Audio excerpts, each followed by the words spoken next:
Thank you, everyone, and good morning, and welcome to this month's meeting of the Affordable Housing Task Force. I'm excited to see you all, and I know that we have a few folks who are unable to join us this week or this month, but I'm glad that all of you guys are here. Did want to welcome a new addition that will be working with Julianne. So Julianne, do you want to, I guess, reintroduce Anita? I think probably most people on here know Anita for her many years of work in this field, but do you want to go ahead and introduce Anita? Okay. If there's anyone on this meeting that does not know Anita Floyd, you need to. Anita is one of the most respected advocates and planners of affordable housing for folks in the Midlands of South Carolina. And I'm absolutely thrilled to announce that she's joined Mercy as our Chief Operating Officer and will have responsibility over all of our housing projects. Thank you all. It's a pleasure to see so many old friends. I'm really pleased to be here and back in the business that I started in. So thank you for those kind words. Awesome, and thank you for being here. I don't think Mary Louise is here to introduce Brittany, so I am going to introduce Brittany and then let Brittany introduce herself. And so there have been some changes over at Habitat for Humanity who remains a huge partner and an intricate part of this task force. But ML has moved positions, and so Brittany will be serving in the capacity on this task force representing Habitat. So Brittany, would you go ahead and introduce yourself, please? Hey everyone, my name is Brittany Richards, and I'm super excited to join all of you all. This is a great cause. I'm very passionate about this. Speaks to everything that I want to do in the world. And I operate as the grants manager here. And so I'm looking forward to sharing a wealth of knowledge and learning so much about everyone in this topic. Awesome, thanks. Well, welcome, Brittany. So let's start first with Erica has sent everybody the packet. And so we actually have to approve minutes from two different meetings, our May 11th meeting, which unfortunately we did not approve those. And then we also have our August 10th meeting. And so if everybody has had a chance to review those minutes, does anybody have any additions or suggestions? And if not, I will entertain a motion to approve both the minutes from May 11th and August 10th.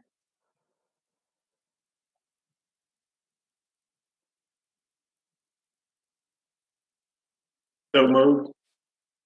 All right, it's been moved by Jim Zicke. Is there a second? A second. Second by Ms. Ivory Matthews. All in favor, say aye or raise your hand. Aye. Aye. Aye. Awesome. Bye. Awesome, thank you. So it has been approved, the minutes for May 11th and August 10th. Okay, guys, we've had summer and COVID spikes have just made things a little bit difficult, but we are still moving forward with everything that we've been doing. But we've had our committees meeting. We've not had an opportunity to kind of finalize some things that the committees have worked on. And so I wanted to move forward with that. So the bulk of our discussion today will be our reports from our committees and next steps. We are now in September. And so just so we kind of have a thought process for the last quarter of this year, our next meeting will be October. And then we've got the November and December meetings. And by December, we need to be approving. One of the things that we've talked about before is having or recommending to both City Council and County Council the amount of units that we'd like to see as a benchmark to be introduced into the market, even private sector or public sector for next year, and then have a multi-year plan. I know there are several things that will help us get there. One is certainly Brittany and Habitat are doing some very innovative things, and they're going to be working in Richland County. Brittany, for 2022, is that the goal? Yeah. Yes, ma'am. That's a goal for us. Okay. So I know there will be some things that Habitat will be doing. We've heard last month from Ms. Matthews and Ms. Herrera about all the great things the Housing Authority is doing. So they will have some things as well. I know Mr. Gunnels is over here. We've heard previously from Haven Homes or Haven House, Dylan, and I know we have Haven Home. okay, and we've got a meeting coming up tomorrow, maybe for you to brief me on things. So that's going to be there's a goal for some new units there, as well as we've got lots of things happening in the private sector, and then of course our public sector. So we need to have that information and then come up with our goal. So that's what I anticipate some of our work over the next month or two will be, so that we can have a presentation by December and come up with our goal to make a recommendation to both city or county council. But a part of that is all the independent work that the committees are doing. So wanted to first, Erica, I think, is Brenna could not make it. Was that correct? That's correct. Okay. Did she send something? I thought I saw something. I did. Brenna sent an email, and if you'd like, I can read it into the record. Okay. All right. So Brenna has a meeting this morning. She said that the Education and Awareness Committee is ready to move forward once the new definition is adopted. Once the description is ready, we will meet again to review the 2-page task force fact sheet. For September, we are working with the Partnership Committee on a Google Doc with group suggestions for outreach, contact information, and who should make the first contact. We hope to have everything ready for October.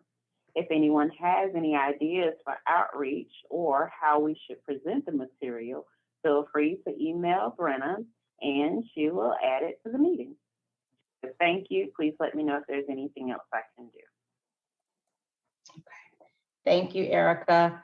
And then I know I got a separate email from Jennifer Moore, who's working with Brenna on that. And so the Public Education and Awareness Committee remains positioned to start moving forward with a plan. So I think we do need to finalize that definition. And so Dr. Grady, I'm going to come to you because I know that we had another subcommittee who was working on that final definition for us to discuss and finally approve today. So Dr. Grady, are you ready? Sure. So I had a conversation with Sue Berkowitz and Lilana Sauls by email, kind of hashing out this question of our final definition and terminology. So I know last time there was sort of this question of affordable versus attainable. I think that personally, based on my awareness of the industry, affordable has a pretty clear definition, whereas attainable is a little more nebulous. And while that has its positives and negatives, but I think it makes defining quantitative goals and other things like that a little more challenging. So there are three options that I kind of came up with for how to deal with the definition. One is to just kind of go with what we had previously, with the one change that was articulated. There we go. So this is the same definition as we had last time, except I believe we have the word engage instead of participate or something to that effect. So this is essentially the same definition as we had previously. Option 2 would be to simply have the same definition, but use the word attainable instead of affordable. And then the third option that I came up with was, what if we simply decouple these words and have different definitions that sort of reflect different elements of this. So I'll take a little more time to spend on this. So affordable housing, as mentioned, sort of in the housing industry, refers to these 30% or less of income being spent on housing costs. That's what governs the programs that Columbia Housing offers. That's what governs the programs that SC Housing administers, et cetera. Attainable housing would have a somewhat broader definition. So it would be any home where residents are able to afford living expenses after accounting for housing costs. It sort of pulls that concept out of our existing definition and puts that attainable label on it. And obviously attainable housing is going to be a very different thing depending on the income demographics socioeconomic status of the family or household or individual in question. Third concept is workforce housing, which we've heard kicked around. There's sort of an issue here where workforce housing gets applied to higher income levels, which sort of implies that people who are in traditional affordable housing don't work, which is not accurate. So I think it would be useful to have a definition of workforce housing that simply states that any affordable home, that workforce housing is any affordable home developed to provide housing for employees of local businesses, because that's the whole point of workforce housing is giving people places to live, and that's going to be at a variety of different price points. That could be your white collar teachers, office workers, or it could be low wage service workers. And then the fourth thing, and this is based on academic literature and other concepts, is there really is this severe deficit of housing available to people who are making less than 30% of area median income. This is what's referred to as the extremely low income population. And I sort of emphasized this in some of the documents I prepared last year for this group. When you look at national data, when you look at state data, when you look at regional data, that's the population that is unable to access housing. There are a lot of people who aren't able to access the housing they may want, but people below 30% of area median are simply unable to access any housing that's provided by the open market because they don't have a sufficient income. So those are four terms that I think we could advance as parallel concepts. And then I've also got the two definitions that were mentioned earlier. So that was sort of a first cut of thoughts on my end in consultation with everybody else. So happy to entertain any discussion on this.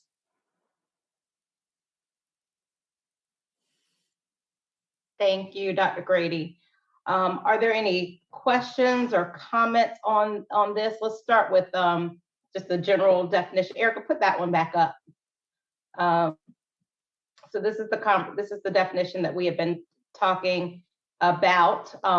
If you guys recall, we had a definition. It was presented to City and County Council. There were some questions, particularly by Mayor Benjamin, about the definition of affordable and whether or not there needed to be any kind of dollar amount or something placed in there, AMI amount. And we kind of had a conversation on that.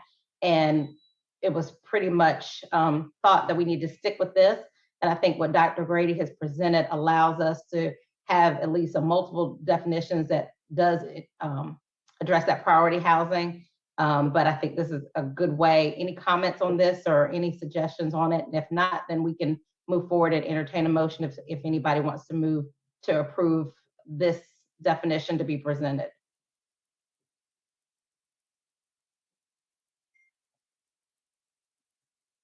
I move to approve. Okay. All right, Julianne has moved to approve. Is there a second? A second. Okay, Pam Bynum Reed has approved a second. All those in favor say unmute and say aye or raise your hand. Aye. Aye. Are there any nays? Okay, so I think we have a definition of affordable housing, which consists of inclusive, equitable, and safe places to live for owners and renters, priced such that all Columbians can afford necessities of living and fully engage in our community. So we like that. If we move, Erica, can you move to the multiple ones, the third? Yeah. And so let me ask this, Dr. Grady, I want to make sure we're clear on this, but I like the way that you have put forth these four. Are you suggesting that we have our general affordable housing definition, but that we may need to, as a subcontext, have these four, and I know affordable housing we already have, but the way we're defining particularly priority and workforce, for me, I'm thinking we need to have that actually spelled out in our documents. Yeah, I mean, I think having both of these side by side is clarifying because just the amount of time we've spent kind of banding about terminology. So I mean, I don't really have any. This was sort of considered as an alternative to the definition we just approved, but I think they can certainly work together. This is Cindy Herrera from Columbia Housing. The only thing that I would add is that under priority housing, we do use a percent of area and median income.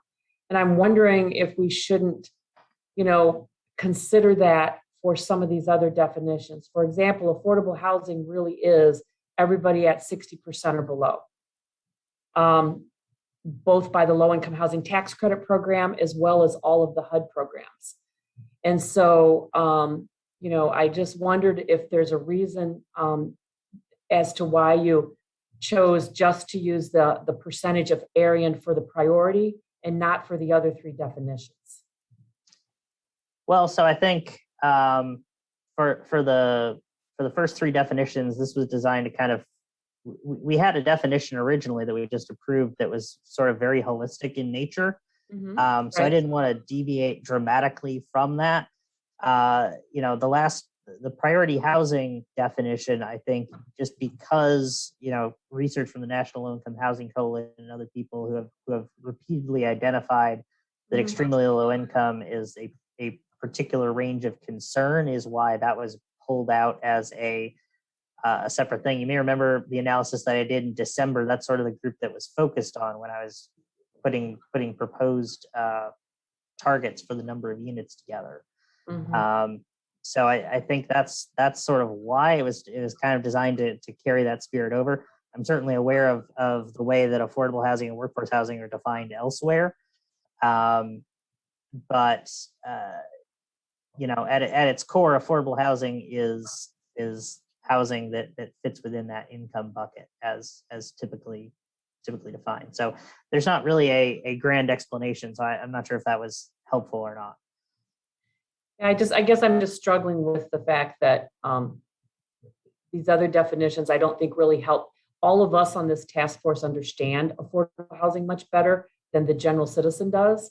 And so I'm not sure these definitions are really going to help the general citizen really understand the difference between affordable, attainable workforce. Priority, I think you've clearly described what priority housing is for people.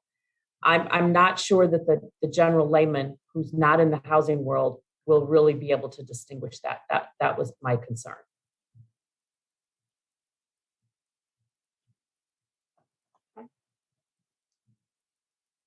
Thank you, Cindy. Any other questions about this or any thoughts? I did have a question. Where is the greatest need, Dr. Brady? In terms of what we need, where is the greatest need for housing? Is it in that priority housing section? I think that's accurate. Yes, that would certainly be my conclusion from the available data and existing research that's out there, is that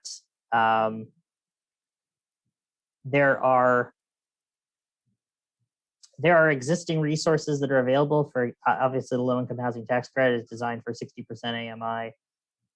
There are other programs that serve higher income levels. The National Housing Trust Fund is the only funding source that is exclusively for this extremely low income population. And because their incomes are so limited, it's essentially impossible to for that household to afford housing on the open market. There's no way that housing can be produced that serves that population without an explicit subsidy, essentially. So I would say that yes, if you're looking for what is the group of people that is most in need, I would say absolutely it's this extremely low income population. I guess to my point, if that's what we know is the greatest need somewhere, and maybe may not be in the definition, but somewhere this group needs to say, okay, we're going to focus on the people that need the help the most. Because I think I've heard on a couple presentations, we're working on some of that higher end affordable housing need, where developers are building units. for that higher end, that where the income level is a little bit higher. But I think the priority housing, definitely where our group has been focused on those people that make that 30% or less of.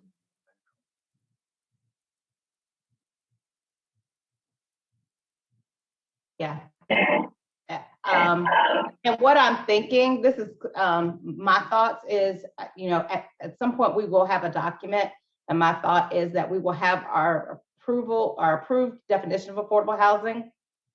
Then we also will certainly lay out some priorities, but also could have a glossary of terms. And in that glossary of terms, we may want to, define that priority housing and use this definition. I also think I like that Dr. Grady put in workforce housing, because I do believe, as I hear people talk, they use all these terms interchangeably. And when we're talking about it, we need to have some in people's minds to clarify what they're talking about, and then who it's for. And so workforce housing, to his point, sometimes I think is thought about a lot more broader than some people's definition is. So having maybe a glossary of terms or something, this would be useful to have in our final document.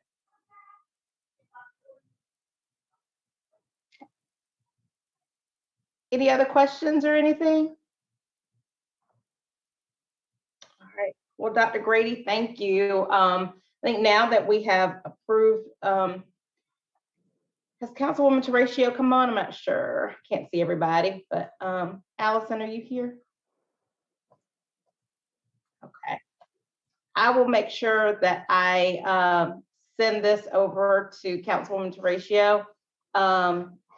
Ms. Hammond, can we, I guess at next week's meeting, I'll make a report from out of committee to the General Counsel, and we will go ahead and move forward with this definition. Once we are okay with that, then Brenna and Jennifer can give us a plan for how we're going to start our public engagement. We do know that a lot of folks are still doing things virtually, as are we. And so we'll probably have to think about what does that plan mean as far as starting that public education process.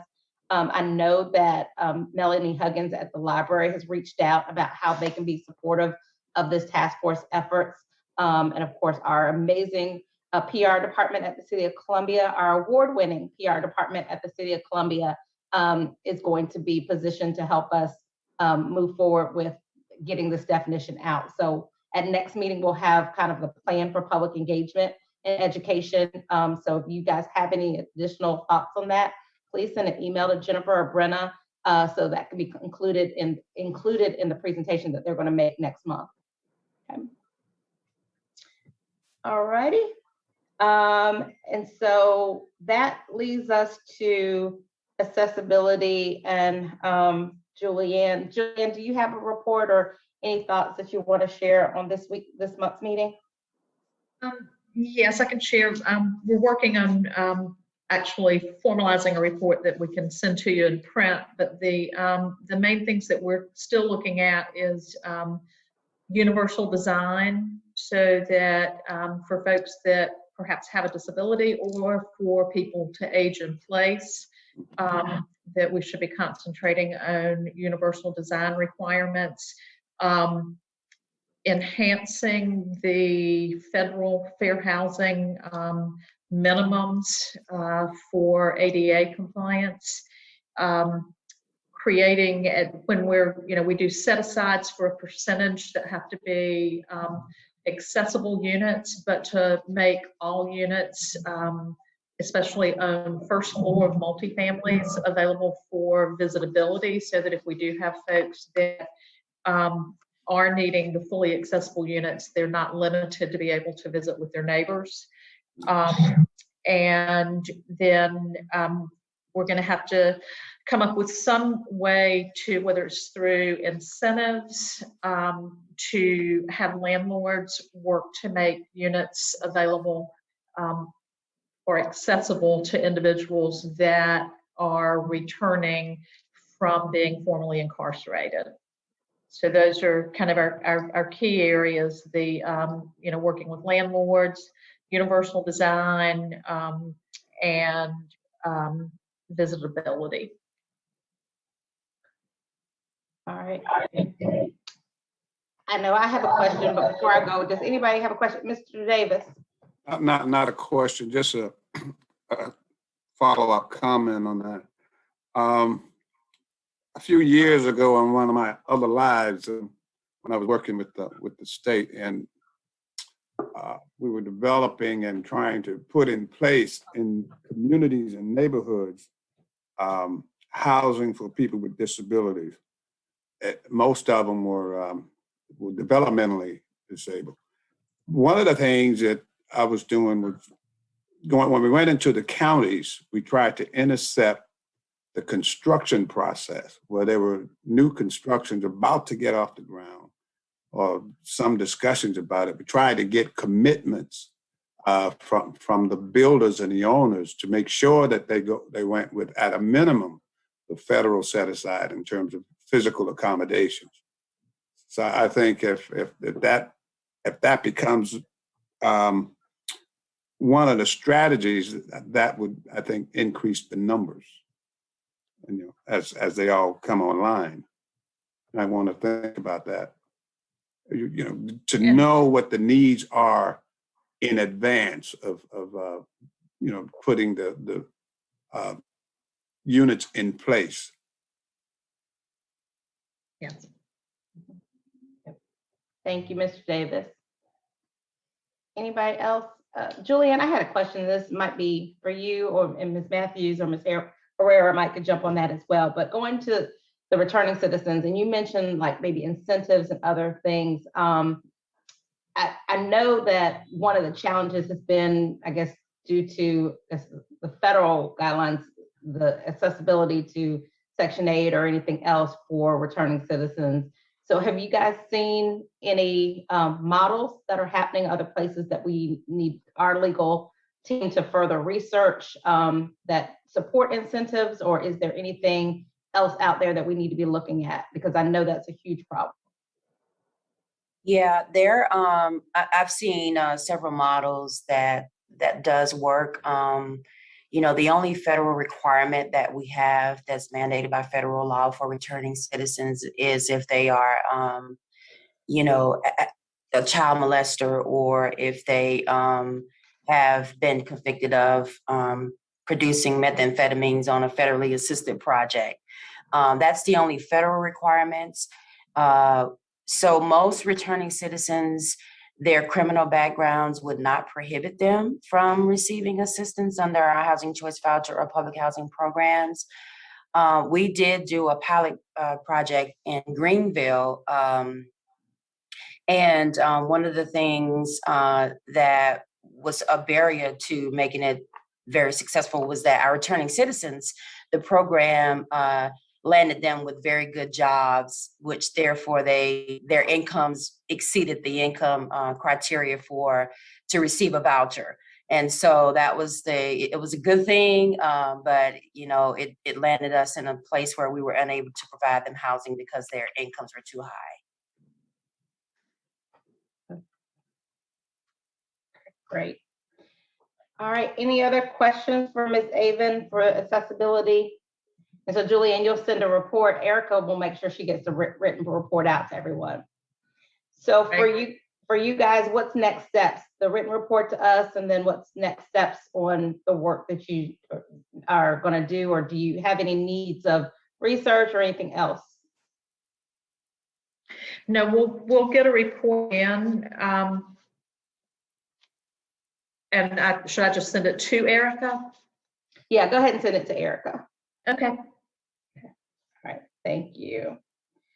All right, Mr. Bonner, how are you? I'm good. How are you all? Good, good. Good.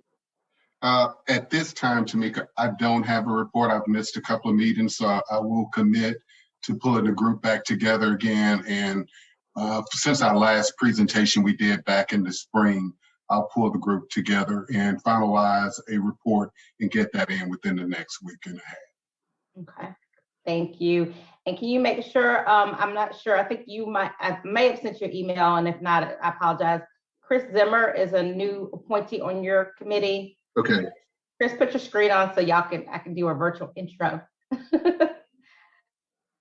There he is. Hey, Chris.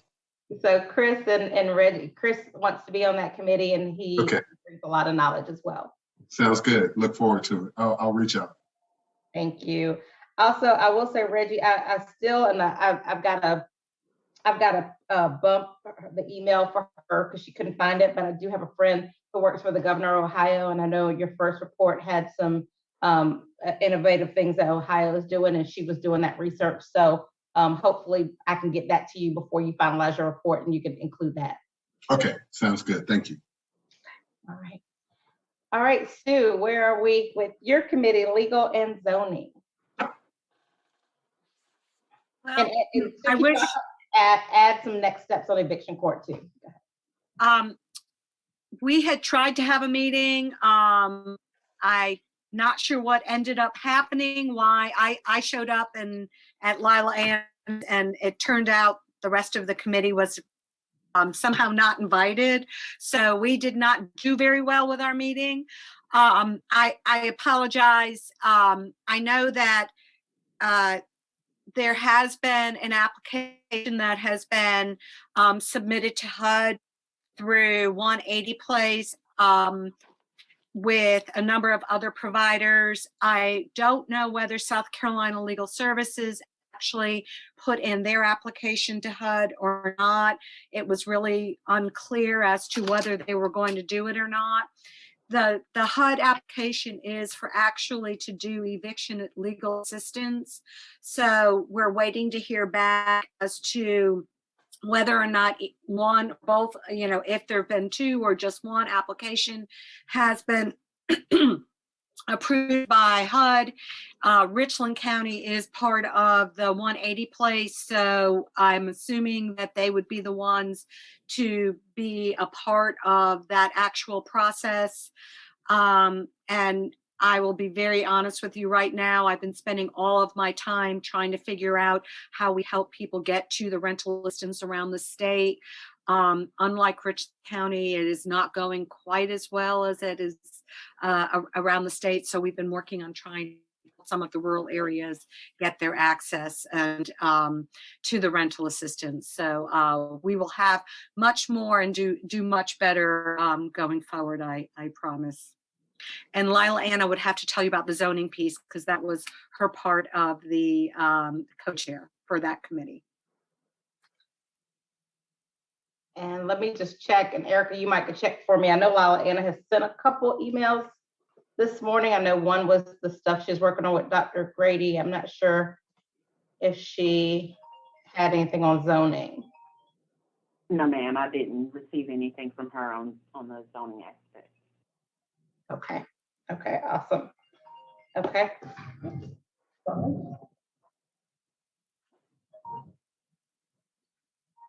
Oops. All right, okay. And I've got a couple announcements, but I know Jim has to pop off for a More Justice meeting, so I did want him to give a brief update on More Justice and what y'all are working on as far as affordable housing. Thank you.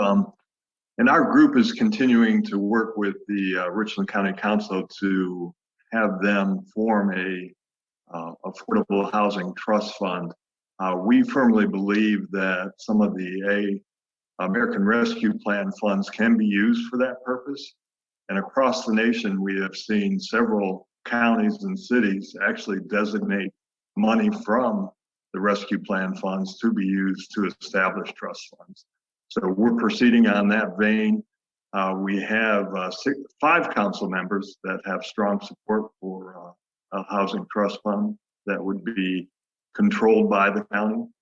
And we're looking to get the 5 other council members on board with that thought.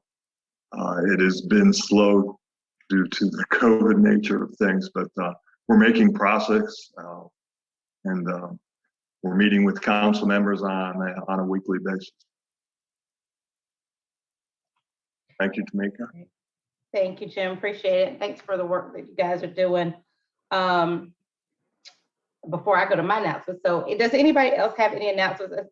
I do want to, before I go to announcements, want to go to next steps. So I know Julianne will get us her report. Reggie committee will meet and report. Sue and Anna, they'll meet and report. Jennifer and Brenna are going to come up next meeting with our plan for public education and awareness and outreach. And so so we know where we're going in the next quarter. October starts our last quarter of this year. So by the end of this year, we need to have what our goals will be for 2022 and recommendations that can be looked at. So if all of these reports, committees that haven't met can meet before next month, we'll go through the reports next month in October. And then what I'd like Ms. Hammond, with Ms. Hammond's support, we will come up with a document that has very clear next steps and goals that can be presented both the city and county council for their review and digestion before our November meeting, so that we can actually go into the end of the year knowing what we're planning for 2022. Does that sound like a plan? And does anybody have any questions on that? Okay. Well, seeing none, I did want to, well, like I said, I'll go back to my announcement. Want to start, and I'll just look at my screen. Does anybody have any announcements, anything that your individual agencies are working on, or anything that you believe this body needs to be aware of right now? Yes, Councilwoman, I have an announcement. I've got a couple of things and I'm going to be really quick. First thing is, I just want to thank all of you for supporting Columbia Housing and all of our housing ambassadors during the month of August. We launched a campaign to advocate for federal resources. Most of you know, the Housing Authority is not a part of the city budget or the county budget. We receive all of our funds directly from congressional appropriations. So your support on advocating with us during the month of August really, really means a lot. We had a goal of 12,000 letters. We actually sent over 43,000 letters to our congressional folks. And it really made a difference, because we do see that in the reconciliation bill that Congress is considering right now, housing has been included in that bill. So our voices matter. Thank you. And this will not be the last time that you'll hear from me on advocating for housing. This week, we did start the demolition of Allen Benedict Court. Starting the demolition does not mean that heavy equipment is out on the site right now and that buildings are being moved. It just means that we've given the okay to our demolition contractor to begin the demolition. And so we'll continue to keep the community abreast of what that really means, and also, you know, the redevelopment plans as we move forward, and keeping the community engaged in that process.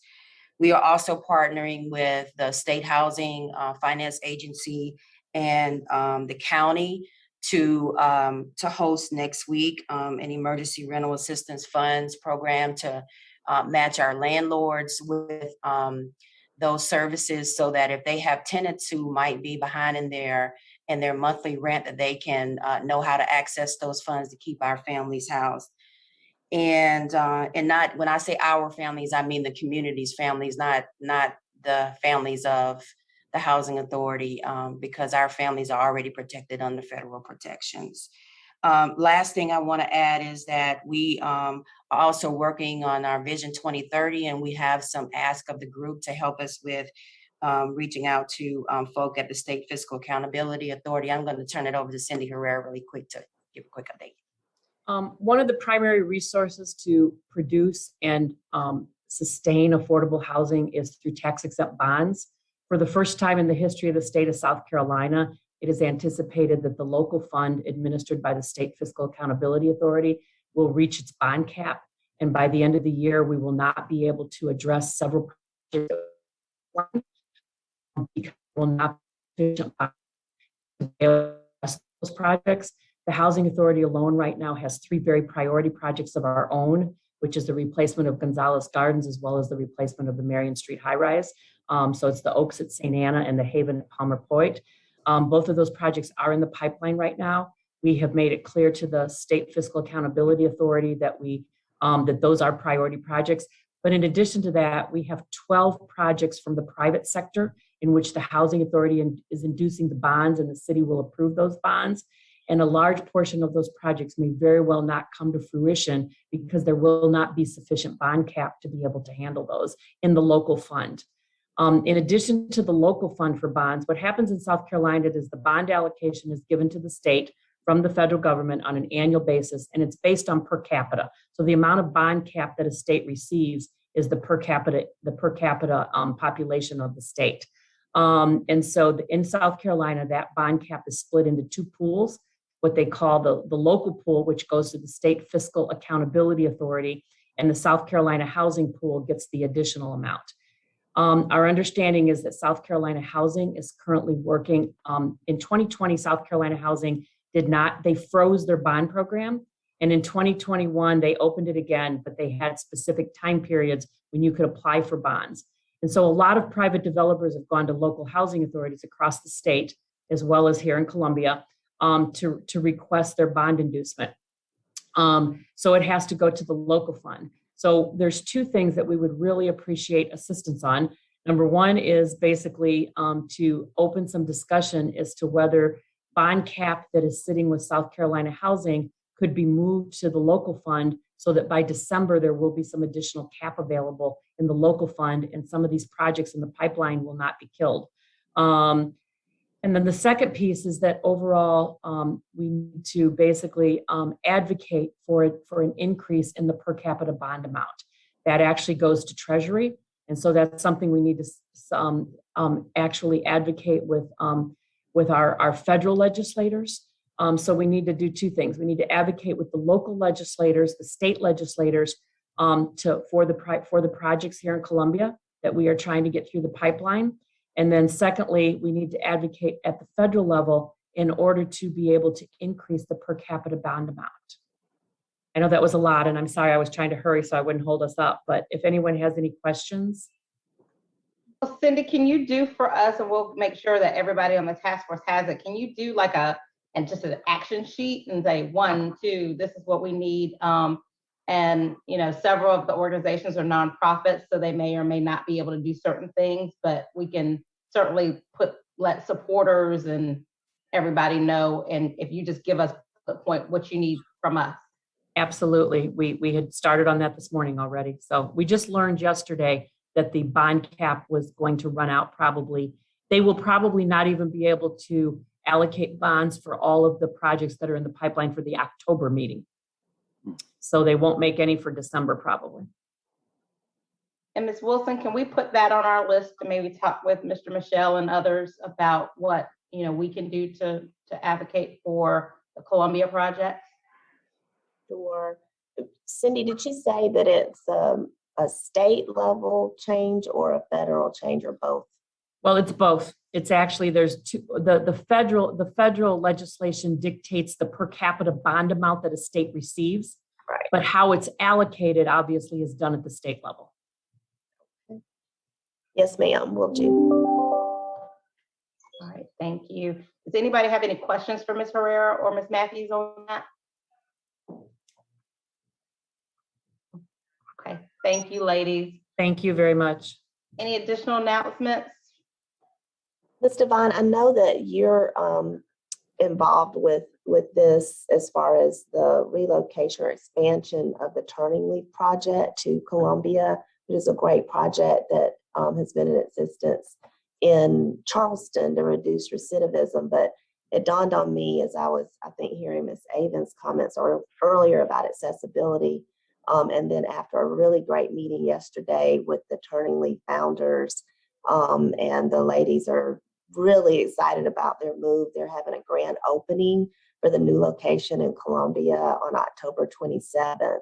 And so I know they're trying to get the word out and just begin to partner with many of, I know the practitioners probably also on this task force that will be interested in the work that they do, which is a significant strategy that they have to complete to make sure that individuals are being able to reacclimate to society with wraparound services when they've been formally incarcerated.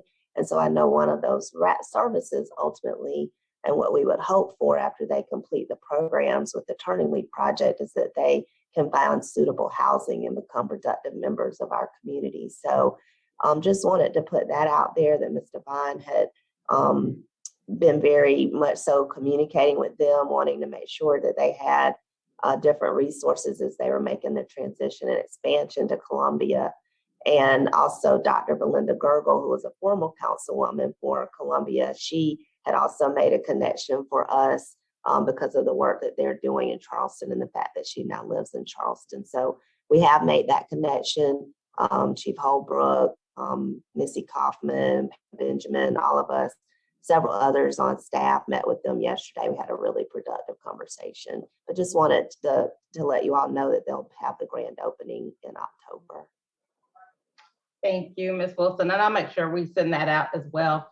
I know we have actually I have 2 meetings with them this week, tomorrow and Thursday. So I know they're in preparation for that October, so we'll get that out. And Dylan, I think I saw you. Yes, sir, you have an announcement? No, you're good. Yeah, I just wanted to say, I know that many of you on the call probably remember months ago now, Lauren giving a presentation about the sentiment of Haven Home and the idea behind it, but now we are official and actually doing the work. And so I just wanted to put out that opportunity that if you have questions about our methodology and how we're looking to accomplish what we're doing, I would love to set up a Zoom call, have coffee with any of you. We really are a good puzzle piece to some of the conversations today, especially folks who are in that middle income range, who are still struggling with affordability. And we are on track raising money right now to serve as a line of equity. And so we're on track now to start purchasing properties by the beginning of 22. So would love to talk to you more about what we're doing and how we're doing that, because I know that that was an in-depth presentation. And now that we're doing the work, again, would love to partner with you all as that puzzle piece. I also will let you know, hopefully some of you have seen that we're having our Haven Home Market on Saturday. It's kind of like a mini Soda City. So we'll have yard sale, we'll have vendors, a food truck, and all of that is, of course, to raise money for the organization. It's at Reformation Lutheran Church from 8 to noon, and I'll drop that in the chat, but love to have you guys stop by if you're available. Thank you, Dylan. Appreciate that. Anybody else have any announcements?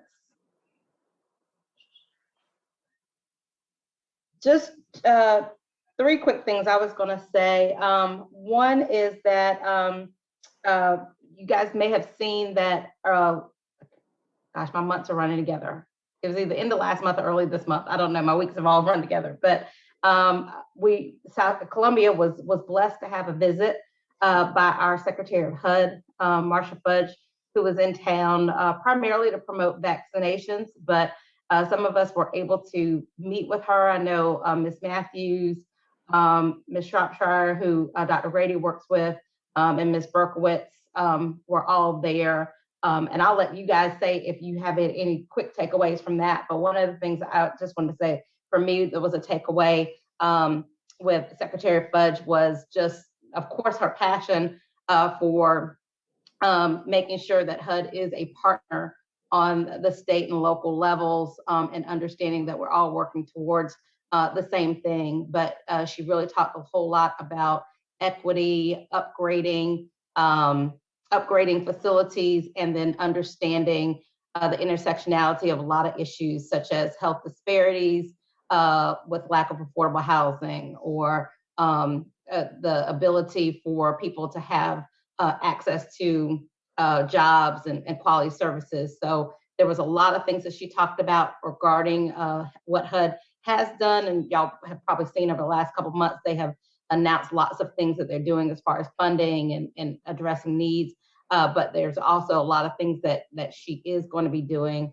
So I thought that was really exciting. Sue or Ivory, did y'all want to add anything about what your takeaways were from the meeting with Secretary Fudge? I just want to say, Councilwoman, I did tell your comments. You know, my takeaways were, I think you covered everything. So thank you. Agree, ditto. And eviction is huge for her as well. She talked a lot about that.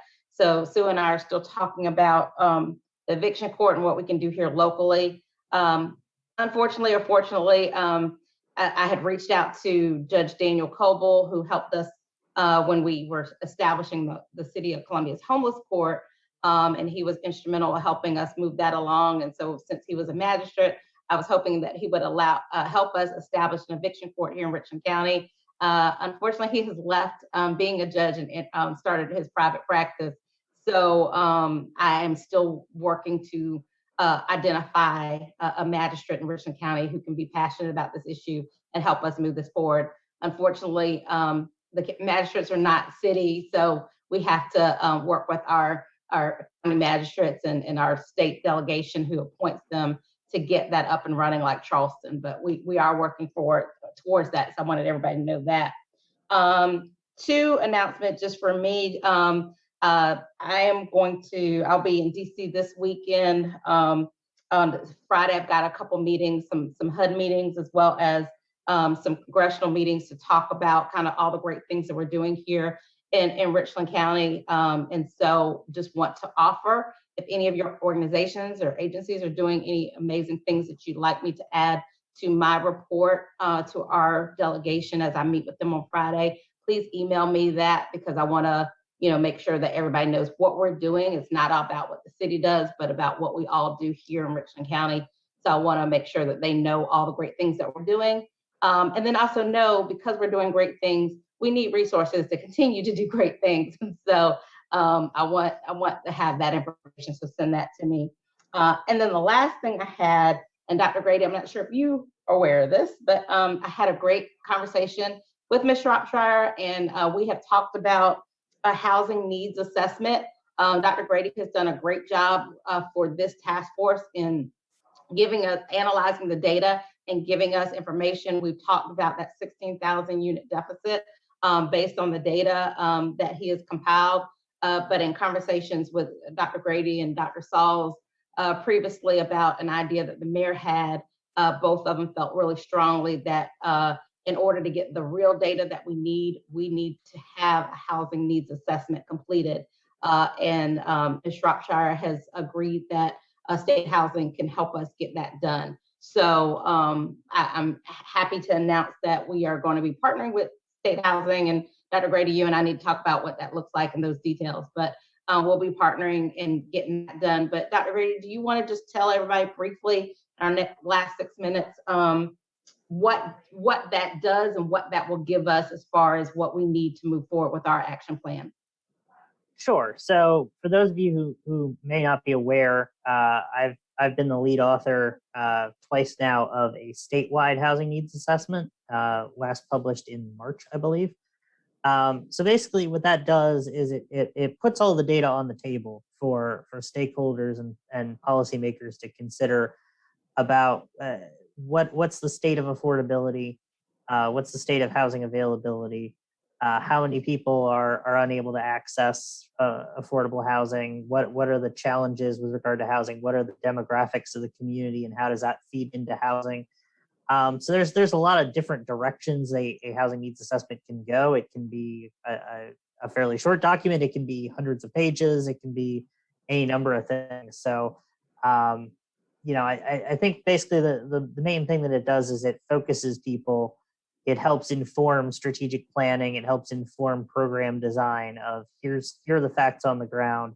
How do we address them? So that's sort of what a needs assessment is designed to do. So I'd be happy to, like you said, speak at more length about what this project could look like. Well, thank you, Dr. Grady, and thank you for bringing that to my attention. And when I talked to her about it, she was very excited, and so I'm glad that we're going to be able to get this done. So that is it with 5 minutes to spare. So does anybody else have any last minute announcements or questions? I know Dylan has placed in the chat, and Erica will make sure she sends that out as well. Anything else for us? Okay, well, again, welcome to Anita and Brittany and Pam, who we've already welcomed, but I don't think she said a whole lot the last meeting. So I think this is Pam's second meeting. But thank you guys so much for being here. And we look forward to all the committees meeting in the next couple weeks and getting those reports, okay?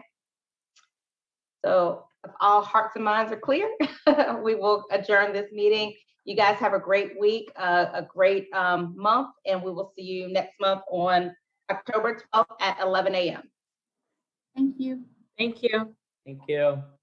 Thank you.